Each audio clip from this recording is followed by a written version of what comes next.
Hello and welcome to episode 8 of the R Complex. Today we're going to be looking at famous narcotic entities, people who are narcissistic psychopaths who are rigidly trapped inside of the R complex part of the brain. It's very hard for them to come from a mammalian, compassionate, cooperative point of view, and everything they do is locked into this conflict-fueled, violent battle for limited resources. That's the R complex. That's the reptilian mindset, and that's what most narcissistic psychopaths are coming from. What I would like to do is I'd like to offer you the ability to see for yourself, when you're looking at somebody who's in the public eye and you see somebody who's famous, a way of understanding where they're coming from. One of the first major boundaries, divisions that I would like to draw is that you can pick up on is when you're looking at somebody who's in the public eye and you're trying to figure out where they're coming from and what they want, is the fame there for its own sake, or is the fame a tool to get public support so that they can do something else? The more you observe that the fame is there, that the person is just seeking fame for its own sake, to receive adulation, attention, narcissistic supply, you're looking at somebody who's at the more narcissistic end of the spectrum. You know, what was going on in my life at 15, and that's how I got introduced to the music industry. Because I swear I wanted to be like the Amy Grant of music, but it didn't work out, and so I sold my soul to the devil. Why do you still do it? Why are you still out here? Well, it goes back to the destiny thing. I made a bargain with it, a long time ago, and I'm holding up my hand. What was your bargain? To get where I am now. Should I ask who you made the bargain with?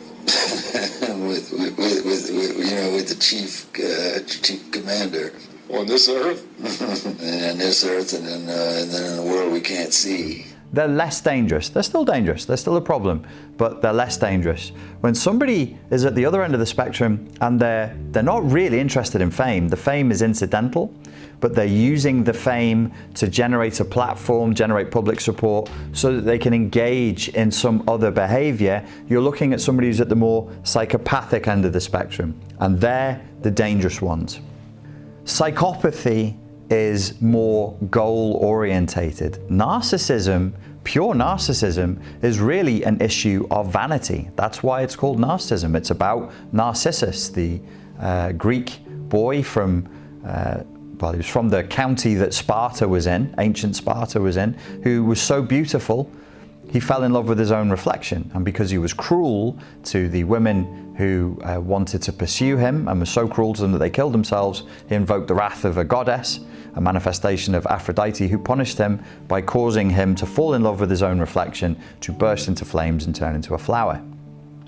So if they're obsessed with their own self-image just because they're vain, that's narcissism.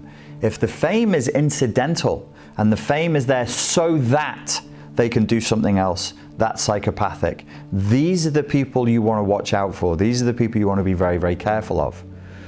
When I was asked to do this, obviously certain key figures from history would come to mind. People would think of Mao, they would think of Stalin, they would think of Hitler. Yes, all of these men were vain. All of these men were image conscious. We know that from the historical record. All of these men were concerned with how they appeared in the public eye, even to the point of being happy to arrest and torture and kill people who affected their self-image. That's all an indication of narcissism, by the way. The narcissist is so in love with their public image, and you might know somebody who's a narcissist and you'd be like, they don't have a public image, they're not famous. Even at the individual level, they're still living a fantasy that they are a celebrity, that they are in the public eye, which is why a classic narcissist is so grandiose. Because inside of their heads, if there's no laugh track, if there's no audience clapping them, they just edit it in inside of their own heads. They imagine a fawning audience seeing them. So in these classic examples, Stalin, Hitler, Mao, there was vanity. There was a concern for the image. There was a concern for the clothes, for the way they were presented, whether they were looking good, the hair, everything was sorted out, and they would be very, very concerned with that. But that wasn't the point. These were not men who aspired to be male models.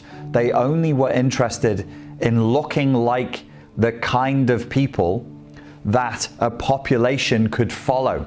So they were only concerned in their public image to the extent that people would vote for them, obey them, and go along with what they wanted. So these are people who used fame. Yes, they were highly narcissistic. Yes, they would punish people who damaged their self-image. The narcissistic point of view is very, very attached to that mirror. The mirror is the self-image. Most of us have a self-image, but we can see other people and we can see the world outside of it. The narcissist point of view is the mirror becomes like a visor. So the mirror is, most of us have a mirror there. We can see how we look to other people. This is proper ego boundaries and ego functioning. So we have adaptive relationships, which means we function in the world. We can function with other human beings. For a narcissist to be a narcissist, they have maladaptive interpersonal relationships, which means that their interpersonal relationships are both costly to other people because they're constantly exploiting other people, but costly to themselves. There's something fundamentally self-destructive about the narcontic archetype, about those people who are trapped in the brain, the R complex part of the brain. And one of the indicators that they're truly narcissistic or psychopathic is that they will give themselves away. They will get themselves in trouble because it's maladaptive, as they say in psychology. So it damages the people around them, yes, but it also dramatically damages them as well. The narcissist is in love with their own self-image. If anybody damages the self-image, they experience that as a threat to their very survival. So invested in this precious self-image are they, that if you attack it, they would see that as like an attack on the body itself, and they will respond with disproportionate emotional and physical violence to protect that self-image. They don't want that being wrested away from them. They don't want that to be damaged in any way. That's why they're so obsessed with controlling perception, controlling the narrative, so that they can maintain that self-image. The other side of the spectrum, if somebody is a pure psychopath, they couldn't care less what the self-image is. They have no restraint. They have no sense of shame or a desire to control the narrative. They just want what they want.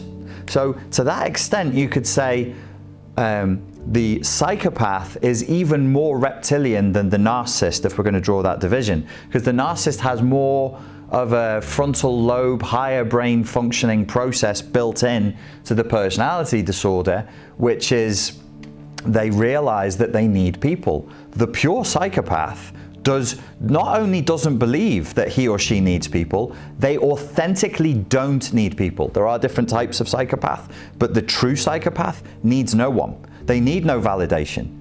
Their world is completely broken down and they're in a much more primal headspace than the narcissist is. So they actually don't do negotiations very well. They don't do transactions very well. They don't cooperate with others very well because they see no need for it. To the pure psychopath, people are merely objects. Indeed, when serial killers are caught and studied, we find that which makes them a psychopath, an indicator of their psychopathy, is when they've caught people, they literally treat people like mannequins. Doing what I did was my way of feeling in complete control, at least for that situation.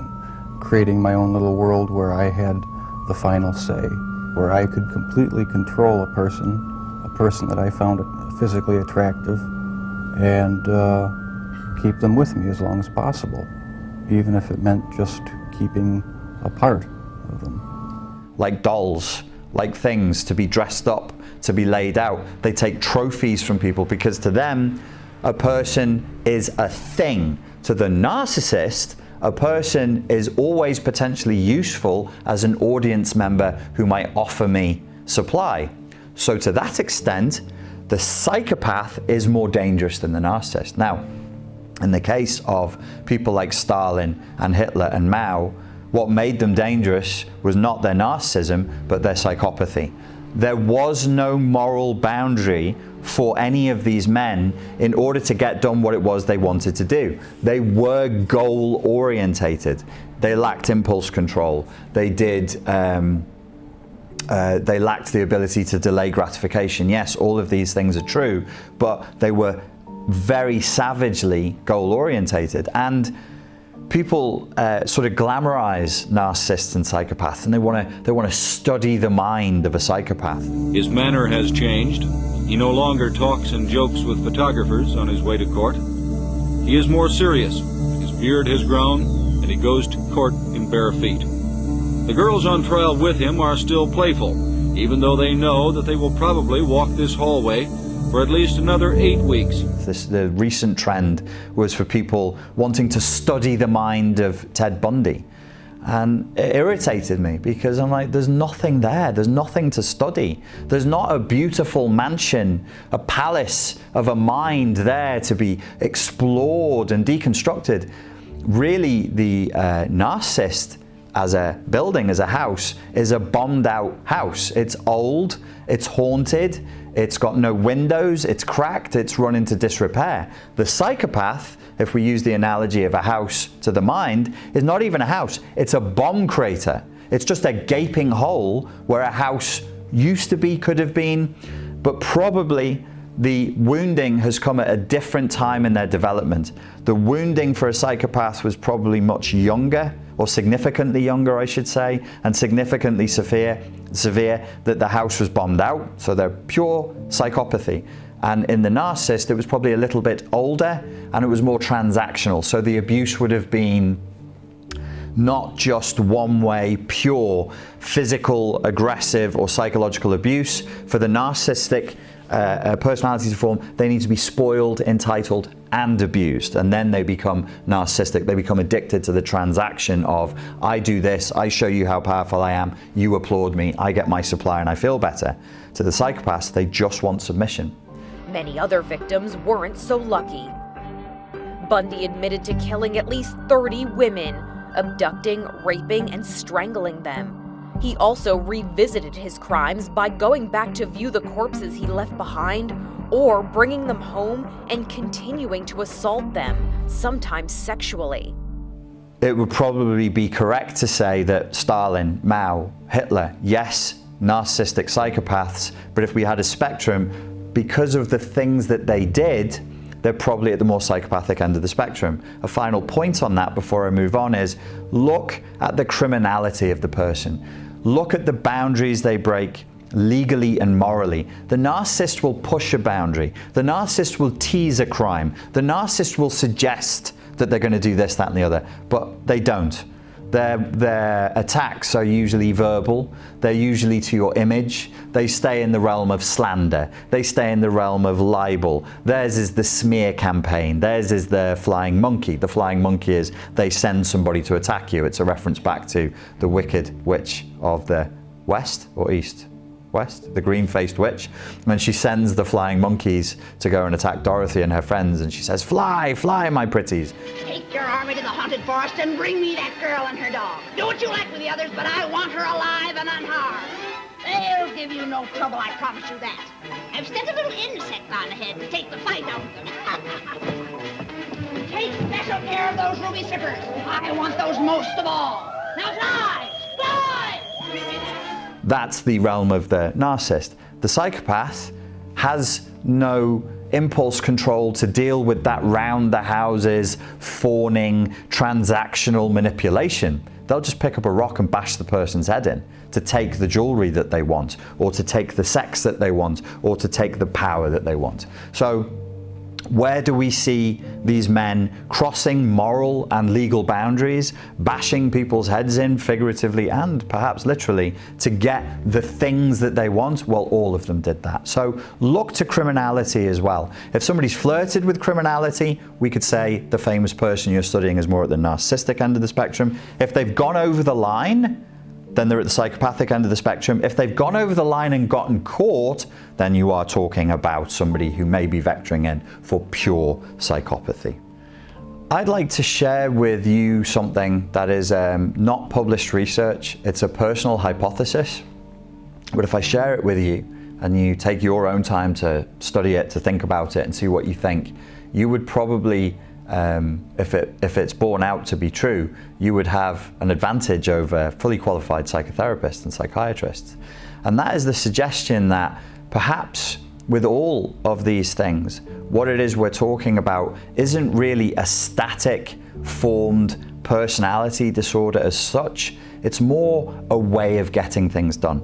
So instead of it being seen as a personality disorder in the way that other personality disorders are personality disorders, meaning it's permanent, pervasive, and personal, perhaps what we're talking about here is just a strategy. So there are differing strategies. You can get it done, as I said, narcissistically. You can get it done psychopathically. If we look at it from the point of view of strategies, then we can scale back and say, well, who develops strategies? People who are very, very traumatized, they develop strategies. They develop defense mechanisms. They develop what is called in psychoanalytic theory, reaction formation. So what you're dealing with isn't really a personality disorder as such. It's not even a personality. That person is not a personality in the way that you have a personality or I might have a personality, because it's non-egoic. Now, I know it gets confusing because we think of somebody who has a big ego as being narcissistic, and yes, you should, that's correct. But understanding the formation of the ego, these are people whose ego boundaries are in fact quite broken. And in fact, it might even be worth considering the possibility that they're so broken open that they think the whole world is them and they are the whole world, in which case the ego would be seen as either being infinitesimally small, massively huge, or non-existent altogether. Who develops reaction formations? Who develops defense mechanisms? People who are hurt.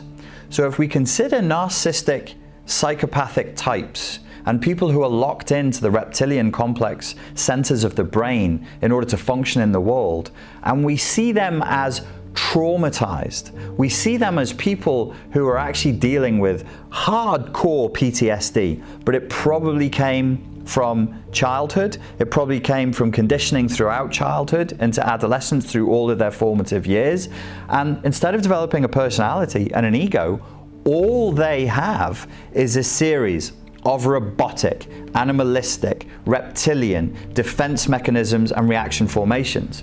On the one hand, you would say, then we should be more compassionate to these people.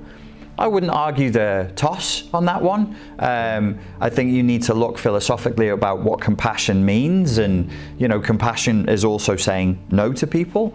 But at the same time, I would say it's also an indicator that there's some hopelessness there. Because if you don't have a personality and you don't have an ego, standard modalities of therapy cannot work. There's no ego there to adapt and improve, because that's what therapy does. It adapts and improves the ego formations. It adapts and improves the personality. I'm saying there's no personality there. I'm saying, in effect, there's nobody home. This house, this battered house, is empty. There's a ghost of a human inside. This crater, where a house should have been but never will be, has nothing there. There's nobody home. Therefore, therapeutic interventions can't really work. What this would mean is those people who we can identify in our culture as being most reptilian, most coming from the R complex, most psychopathic and narcissistic, actually are the most damaged. I have seen evidence that the people who are in control, the people who are the most narcotic, the people who are at the top of the pyramid, actually deliberately take their children through traumatic experiences to keep them on side, so that their children continue on the legacy of deception, the legacy of barbarity, and the legacy of fear. Could you imagine if you're traumatized, you're not a real person. I mean, you still have human rights. I'm not saying they don't have human rights, but you're not a person in the sense of having a personality. You're not a person in the sense of having an ego there. There's nobody there. There's nobody home. There's no presence. And you're coming from this rigid, paranoid, frame-controlling, dominating, R-complex reptilian stance constantly waiting for the next threat to your ego, not your ego, but your precious self-image and the territory that you've won, the last thing you would want is to create offspring who walk away from you, who walk away from your way of life and grow up healed and whole and loving human beings who can enjoy things that you would never even understand. Remember, narcissistic psychopaths don't know what love is. When they see mammalian types, compassionate types, talking about love and cooperation and how wonderful it is to be married, how wonderful it is to have children, how wonderful it is to be in love, they are bewildered and it frightens them. And after the bewilderment and the fear, they get angry and they'll punish you for it. So they cannot stand the idea that their children would grow up and walk away from them. So they traumatize them. I think this was done by the nobility, and it was perfected by the nobility in Northern Europe, particularly Britain. I think the Prussians had a lot to say for it. The Russians certainly did. The Germans certainly did. But I think it was really Britain where it was perfected. The nobility perfected the idea of traumatizing children so that they would grow up as useful psychopaths. This came, pre-industrial revolution times, the boarding schools, the hazing that went through in boarding schools, the terrible trauma of separating children from their parents at an age where they're way too young to deal with it, where they've barely individuated, and handing them over to a cruel, regimental, militaristic environment like the British boarding school system.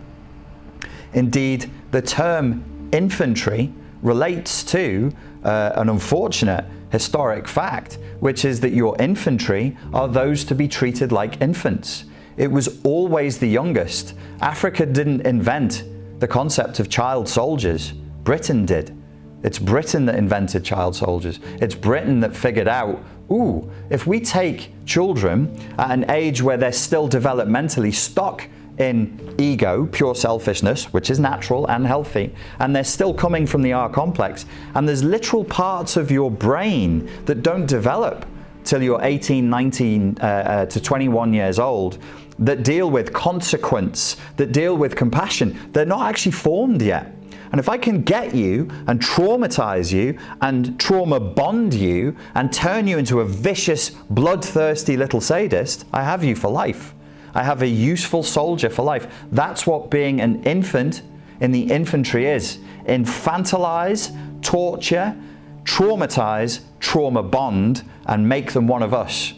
Bring them into our secret society. Why are they so obsessed with secret societies? Why are they so obsessed with these clubs with all the symbols? Because they're only going to let in people who've been through the hazing, the traumatizing, and the organizational disruption of ego boundary formation that generates what? Narcissistic psychopaths. Very, very cruel human beings have come out of this system. Highly narcissistic, highly psychopathic, and they took over the world.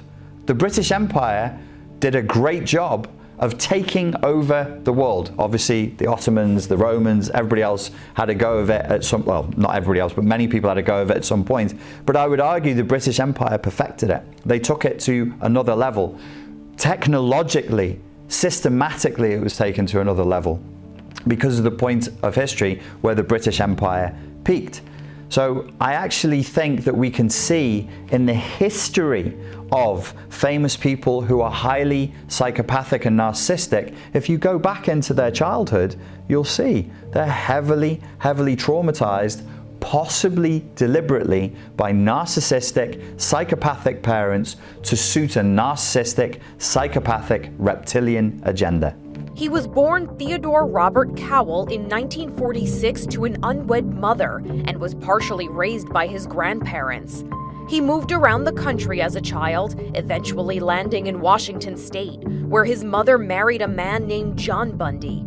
Biographers say he was bright and charismatic. His good looks and charm helped him gain acceptance into political circles.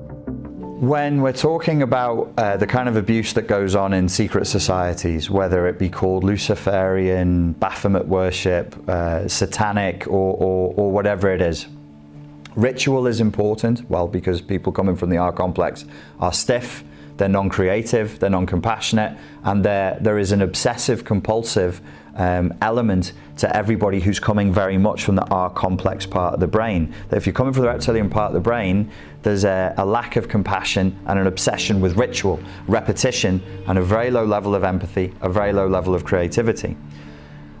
That's why they're so obsessed with their rituals. That's why they're so obsessed with their symbols, because they're the masters, and the symbols signal to everybody else that they're all the slaves. They're covering up for the terrible emptiness that they feel inside. It's an empty house, or it's a bomb crater, or it's somewhere in between.